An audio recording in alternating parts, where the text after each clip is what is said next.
kita nggak bisa membuat desain itu sesuai selera kita. Ini pendapat saya pribadi ya, bahwa seni itu lebih abstrak, uang yang berbicara seperti itu.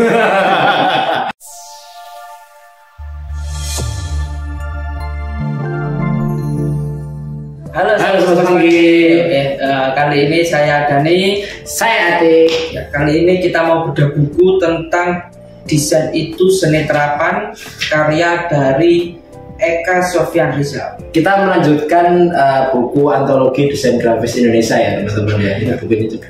Ya.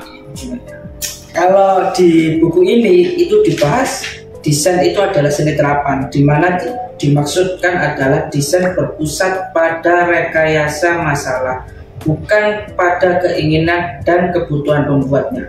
Jadi kalau dari saya sendiri sih, menurut saya sih memang desain itu, kalau dari buku ini membahas tentang desain itu tidak bisa dibuat sesuai dengan keinginan pembuatnya. Dalam arti desain itu tidak bisa dibikin seenaknya. Nah, jadi desain itu harus berpusat pada masalah. Ketika ada masalah, semisal mau bikin usaha baru atau apapun itu, kita harus menyesuaikan dengan usaha apa yang kita buat, sehingga nanti logo ataupun flyernya itu bisa sinkron dengan apa yang kita jual. Seperti contoh, salah satunya mungkin makanan yang sudah cukup populer ya, yaitu kayak dia kan di logonya kan selalu ada warna merah, ataupun di flyer-flyernya juga ada warna merah. Warna merah sendiri itu melambangkan, kalau di dalam makanan itu artinya adalah untuk menggugah selera, dimana memang mereka menjual makanan ayam yang selalu terlihat enak banget, terus itu kulitnya yang crispy dan lain sebagainya. Jadi lapar saya. Nah, itu menunjukkan bahwa mereka ingin membuat para customer atau orang yang lewat ataupun lihat itu bisa tergugah, atau nafsu mereka untuk makan itu jadi ada dan besar, sehingga itu bisa mereka gunakan untuk berjualan. Jadi kalau misalkan menurut Mas Dani dan buku ini, dalam contoh yang tadi ya teman-teman ya, walaupun dalam hal ini itu KFC membuat desain yang menggugah selera, bukan berarti desainnya itu dibuat sesuai selera yang membuat desain teman-teman. Ya, jadi perbedaannya itu di situ. Jadi kita nggak bisa membuat desain itu sesuai selera kita. Jadi fokus pada kalau misalkan dari buku ini ya, kalau misalkan saya simpulkan sedikit dari Mas Dani tadi ya teman-teman, itu kita tidak bisa berfokus pada keinginan kita. Pengennya simple, pengennya yang ribet, atau pengennya ada gini-gininya, ada itu-itunya seperti itu. Jadi tidak bisa bukan kita yang menentukan desainnya itu nanti seperti apa, tapi tergantung masalah yang diselesaikan teman-teman. Jadi kita itu desain itu sendiri ya teman-teman ya, kan memang banyak sekali yang kayak memiliki gaya-gaya tersendiri ya, sama seperti para seniman ya, pasti mereka memiliki beberapa gaya yang mereka ahli dalam melakukan seni itu, entah itu seni terapan, seni rupa, dan kawan-kawan. Nah, kalau misalkan di buku ini sendiri, judulnya sendiri itu memang desain itu seni terapan teman-teman ya. Nah, kenapa kok seni terapan ya? Ini kan memang menarik banget, karena kalau saya sendiri itu menganggap bahwa desain itu tidak bisa atau tidak sama dengan seni. Bukan seni ya teman-teman. Karena menurut saya sendiri itu, ini pendapat saya pribadi ya, bahwa seni itu lebih abstrak ya. Tidak ada solusi terhadap suatu masalah, atau tidak ada tujuan yang dituju dalam seni itu. Jadi lebih ke mengekspresikan isi hati atau isi pemikiran seniman. Nah, sedangkan kalau desain itu tidak bisa seperti itu ya teman-teman ya. Jadi tidak bisa digunakan untuk mengekspresikan keinginan kita, tapi untuk mengekspresikan brand. Nah, seperti itu. Menariknya itu di situ teman-teman ya. Jadi mengekspresikan brand ini dalam tanda kutip seperti apa? Ada tujuan yang harus dicapai, ada masalah yang harus diselesaikan menggunakan apa? Menggunakan desain itu tadi. Seperti itu. Jadi memang menariknya itu di situ ya Mas Dani. Dengan contoh yang tadi ya teman-teman ya, menggunakan logo itu menggunakan nuansa warna merah karena kan makanan kalau misalkan menggugah selera itu kalau nggak merah biasanya kuning seperti itu kan. Mungkin juga warna hitam gitu kan. Jadi kayak warna ungu warna tiga janda. Nah, ini menariknya di situ ya teman. Nah, sayangnya memang ini kembali ke beberapa topik kita sebelumnya bahwa banyak sekali teman-teman kita, rekan-rekan kita, atau mungkin hampir semua masyarakat lah itu tidak paham akan hal ini. Jadi rata-rata mereka itu selalu inginnya, aku pengennya desainnya seperti itu, aku pengennya desainnya seperti A, B, C, D, dan E. Ya kita sebetulnya sebagai desain grafis ya Mas Dani ya, kita tidak ada masalah dengan hal itu karena memang kalau misalkan saya boleh mengungkapkan pendapat ya, ya uang yang berbicara seperti itu. Jadi memang beda ya antara seni dan juga desain. Jadi yang sudah dijelaskan oleh Mas Atik. Jadi kita pun juga harus bisa membedakan ya antara keduanya. Jadi kalau memang desain itu kan memang kebanyakan karena kita ikut perusahaan atau ikut orang, sehingga bosnya atau atasan kita itu punya style yang menurut mereka itu oke, dan kita juga harus mengikuti. Makanya disebutnya desain bukan seni. Dan kebanyakan seni pun itu juga ya seperti lukisan atau apa, sehingga dia mungkin betul tadi kata Mas Atik, jadi dia lebih mengekspresikan yang ada di diri mereka sih. Iya betul. Jadi memang ini saya sendiri kalau misalkan dari bab ini itu sangat menarik banget. Menariknya walaupun ini itu hanya satu lembar ya Mas Dani. Ya, ini hanya satu lembar ya teman-teman ya. Pembahasannya itu cuma satu lembar, singkat, padat dan jelas. Tapi menurut saya itu sangat berbobot dan sangat penting. Karena ya itu tadi desain itu banyak yang masih mensalahartikan bahwa desain itu seni, harus bagus, harus A, harus B. Karena ya ini ya teman-teman ya, sejelek-jeleknya desain kalau ada yang mau ya berarti desainnya bagus gitu. Sesimpel itu ya.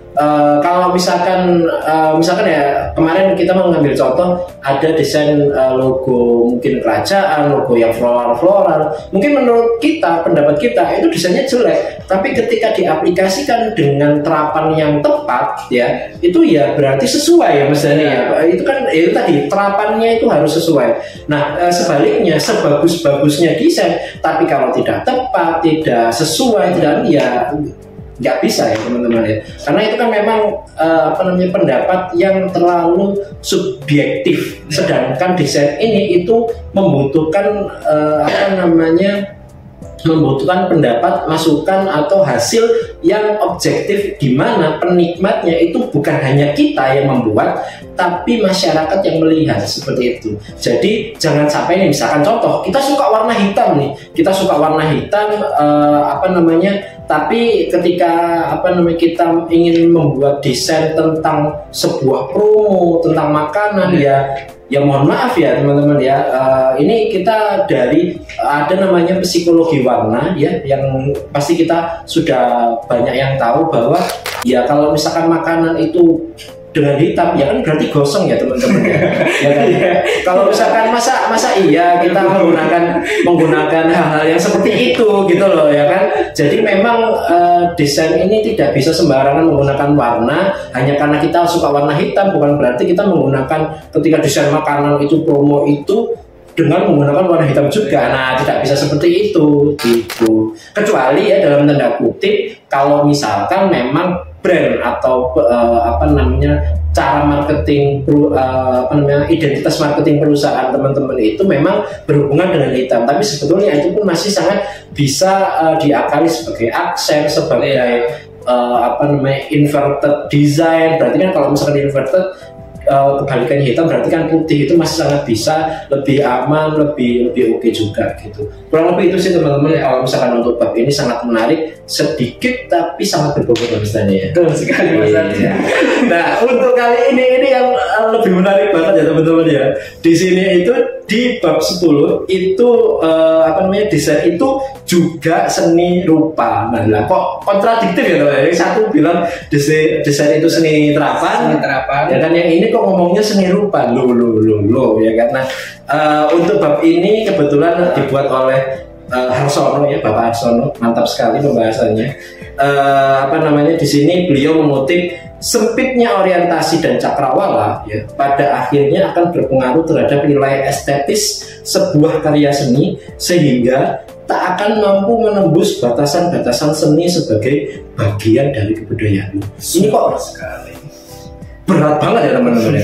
Ini kita ngomongin apa ini kan kayak gitu ya. Kok bisa ini ngomongnya orientasi, cakrawala, seni dan kawan-kawan, budaya bahkan juga dibawa-bawa. Nah, jadi gini ya, untuk dari Pak Harsono sendiri ini di buku ini menjelaskan memang kita itu tidak bisa membantah bahwa desain itu seni terapan karena penerapannya itu memang menurut beliau itu sudah pakem ya. Memang desain itu harus ya tadi harus harus mengambil atau mempunyai tujuan, harus menyelesaikan masalah seperti itu. Itu memang no debat lah bahasanya seperti itu, no debat. Nah, tapi di sini itu beliau mengatakan kalau misalkan ya teman-teman ya, pemikiran seperti ini takutnya kalau tidak ditengahi itu nanti akan berpengaruh negatif terhadap para desain grafis Indonesia, Mas Dani.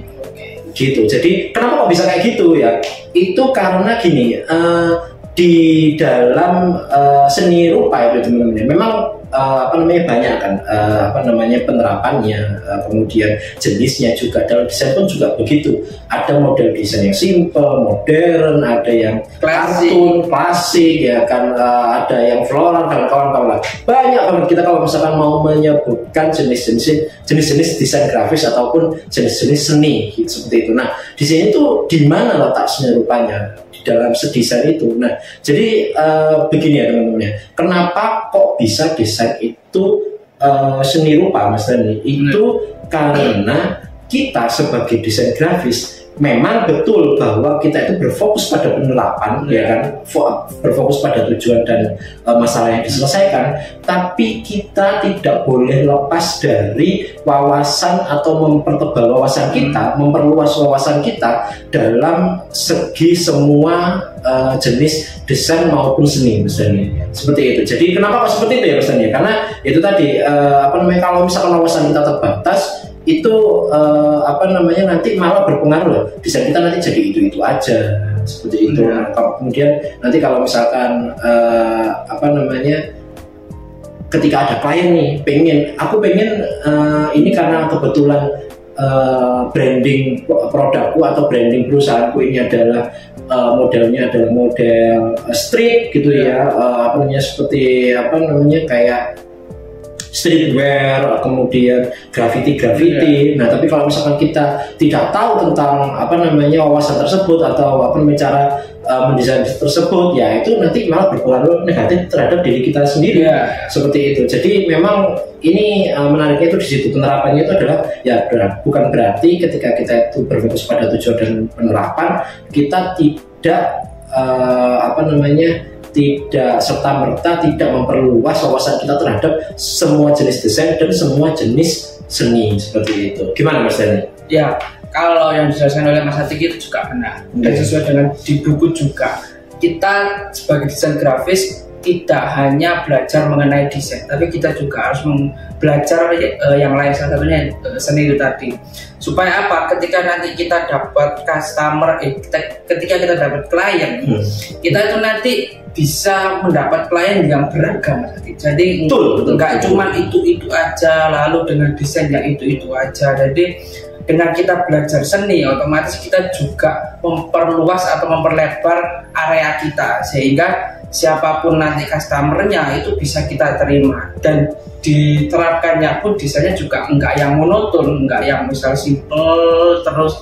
Mungkin sesekali kita perlu kasih seperti tadi, mungkin ada grafitinya atau style-style lain yang bisa kita masukkan, sehingga hal tersebut juga perlu supaya nggak monoton, nggak bosen, dan banyak klien juga yang bisa kita ambil kan. Kalau semakin banyak klien kan cuannya juga semakin besar gitu ya, maksudnya gitu teman-teman. Jadi nggak hanya di area kita itu aja, nanti kita juga perlu memperluas area kita.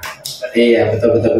Jadi bahasanya gini ya teman-teman, ini pasti banget berapa banyak ya para desain grafis atau para desainer ini yang menonton video ini itu yang kalau misalkan ngedit kartu nama, kalau enggak wave ya kan geometrik ya kan kotak-kotak ya, segitiga pasti itu aja kan.